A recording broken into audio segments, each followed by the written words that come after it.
আমার রাত্রেবেলা গুম করছে, আমার অপরাধ গুম করছে, আমার খোঁজ চাইছি, এটাই আমার অপরাধ। ঠিক আছে, আমার রাত্রেবেলা আমার গুম করছে, কোথায় গেল, কে নিয়ে গেল, এটা খোঁজ চাওয়া। হ্যাঁ,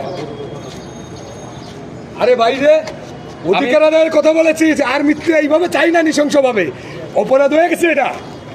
হ্যাঁ, বাংলাদেশ পুলিশ বাহিনীতে এটা অপরাধ হয়ে গেছে। আমারে বলে যে আইজি স্যার কথা বলবে, তুমি আসো। আমার যাই আমার ফোন নিয়ে আমার রুমের মধ্যে তালা মারে, আমার সারা রাত বলে আমি চিল্লাইছি, আমার রুম খোলে না। আমি কোথায় আছি, কি আছি, কারা তালা মারলো আমি এটাও জানি না।